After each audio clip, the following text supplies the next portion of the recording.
Hello students, मैं हूं शुभी पोरवाल और मैं आज लाई हूं आपके साथ लाइव एग्जाम एनालिसिस। जो हमारा आज का एग्जाम था यानी कि 12th of July shift 2।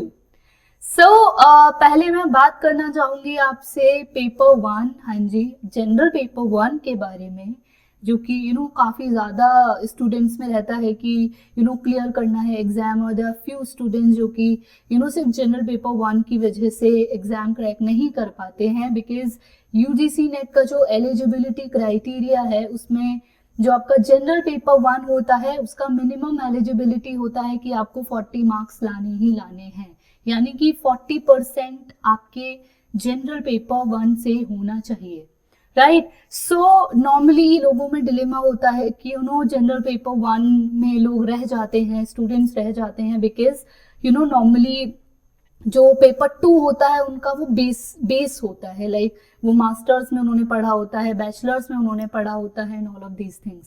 So general paper 1 जो होता है उनमें कई बारी स्टूडेंट्स को बहुत ज़्यादा एनालिसिस में प्रॉब्लम होती है। आज मैं आपको ये बताने वाली हूँ कि जो लाइव एग्जाम एनालिसिस है या इससे पहले भी जो प्रीवियस ईयर एग्जाम्स हुए हैं उन पे भी बेस मैंने आपको ऑलरेडी एनालिसिस प्रोवाइड करवाया हुआ है, राइट।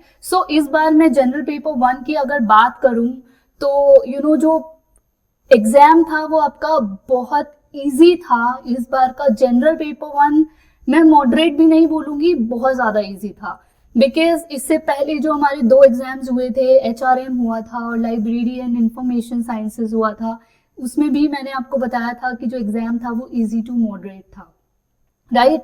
जो एक पैटर्न था जुलाई यूजीसी नेट एग्जाम का वो काफी इजी रहा है। जो हमारा फर्स्ट पेपर हुआ था एचआरएम का, जो हमारा सेकेंड पेपर हुआ था लाइब्रेरी एंड इंफॉर्मेशन साइंसेस का, अगर स्टूडेंट ने वो दोनों एग्जाम्स का एनालिसिस देखा हुआ है जिसमें मैंने बताया था कि किन किन पर्टिकुलर टॉपिक्स पे ज्यादा फोकस किया गया है एग्जाम से रिलेटेड फॉर जनरल पेपर 1।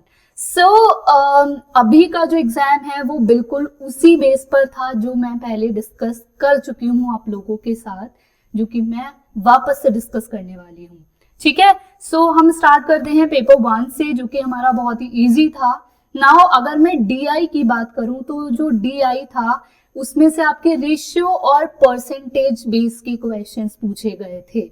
हाँ जी, इससे पहले भी जो आपके 2 एग्जाम्स हुए थे उसमें भी डीआई से आपके परसेंटेज और रेशियो बेस्ड क्वेश्चंस पूछे गए थे। सेम विद आज का एग्जाम, इसमें भी आपके रेशियो और परसेंटेज पे बेसिस क्वेश्चन पूछे गए थे, ठीक है। नाउ अगर मैं बात करूं रीडिंग कॉम्प्रिहेंशन का, तो रीडिंग कॉम्प्रिहेंशन जो था हमारा उससे बेसिकली स्टेरियोटाइप एक पैराग्राफ पूछा गया था जिसके अंतर्गत आपके 5 क्वेश्चंस थे, ठीक है, जो कि काफी बेसिक था। अगर आप स्टार्ट करते हैं रीडिंग कॉम्प्रिहेंशन तो बेसिकली आपके इसी तरीके के पैराग्राफ्स आपको देखने को मिलते हैं अगर आपने प्रीवियस ईयर क्वेश्चन पेपर्स को अच्छे से पढ़ा हुआ है।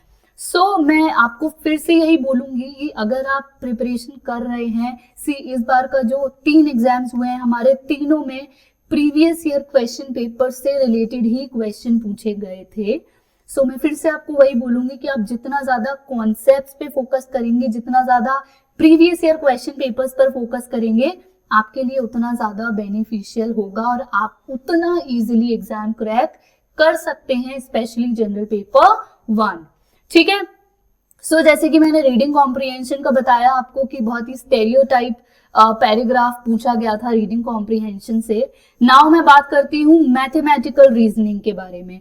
तो गाइज, मैथमेटिकल रीजनिंग से आपके प्रॉफिट लॉस से रिलेटेड क्वेश्चन पूछे गए थे, डिस्काउंट से रिलेटेड क्वेश्चन पूछे गए थे, डायरेक्ट उन्होंने फॉर्मूला बेस से क्वेश्चन दिया था, जो कि अगर आपने बेसिक मैथमेटिक्स भी पढ़ी हुई है 8th 10th 11th 12th की, तो भी आप बहुत आसानी से क्वेश्चन सॉल्व कर सकते हैं। और इस बार की अगर मैं बात करूं तो इस बार का जो पेपर 1 था वो बहुत ही ज्यादा इजी था, यानी कि मेरे जितने नंबर ऑफ स्टूडेंट से बात हुई है उनसे मुझे यही पता चला है कि मैम अगर आपको बेसिक मैथमेटिक्स के बारे में थोड़ा बहुत भी नॉलेज है तो आपको वो क्वेश्चन सॉल्व करने में अप्रोक्स 15 to 20 सेकेंड्स लगेंगे, बिकॉज आप इजिली टिप्स पे सॉल्व कर सकते हो, राइट। सो बहुत ही बेसिक क्वेश्चंस थे, लाइक अगर आप अच्छे से अपने कॉन्सेप्ट्स पे वर्क करते हैं, previous year question paper solve करते हैं, तो आई डोंट थिंक आपको ज्यादा प्रॉब्लम आएगा इस बार का एग्जाम क्लियर करने में। या अगर आगे भी आप एग्जाम देते हैं, आप अपने बेसिक्स पे ध्यान देते हैं, कॉन्सेप्ट्स पे ध्यान देते हैं, या जो मैंने आपको स्टडी, जो एडंकल ने आपको स्टडी मटेरियल प्रोवाइड करवाया है वो आप अच्छे से पढ़ के जाते हैं, आप इजीली सॉल्व कर सकते हैं। इस बार की अगर मैं बात करूं, करंट अफेयर्स से जो क्वेश्चन आया था वो भी जो ग्रीन हाउस गैसेस होती हैं उनको असेंडिंग और डिसेंडिंग ऑर्डर में एक्सप्लेन करना था, रखना था। तो आप समझ सकते हैं कि जो क्वेश्चन थे वो कितने बेसिक थे। ये जो ग्रीन हाउस गैसेस का जो क्वेश्चन था, ये हम कब से पढ़ते हुए आ रहे हैं, 10th 12th हमारा, ये बहुत बेसिक सी चीज होती है जो हर किसी को पता होती है, राइट। सो इन क्वेश्चन से आप आइडिया लगा सकते हैं कि कितना बेसिक इस बार का क्वेश्चन पेपर था, राइट। नेक्स्ट मैं बात करती हूँ ICT, teaching aptitude and research aptitude. तो जो पुराना जो डिलेमा चलते आ रहा था कि आईसीटी और टीचिंग एप्टीट्यूड, रिसर्च एप्टीट्यूड से ज्यादा नंबर ऑफ क्वेश्चंस आते थे, तो मैं बता देती हूँ गाइस, इस बार इन तीनों टॉपिक्स को मिलाकर आपके 8 to 10 क्वेश्चंस आए थे, जिसमें जो टीचिंग एप्टीट्यूड और रिसर्च एप्टीट्यूड था इनसे बहुत ही बेसिक क्वेश्चन पूछे गए थे, ठीक है। नाउ इसमें अगर मैं बात करूं तो इस बार जो है बेसिक कंप्यूटर के बारे में भी काफी नॉर्मल से सवाल पूछे गए थे, जिसमें कि आपका हिस्ट्री ऑफ जो कंप्यूटर होता है, लाइक जो बेसिक पार्ट होता है कंप्यूटर सिस्टम्स का, उससे रिलेटेड क्वेश्चंस थे।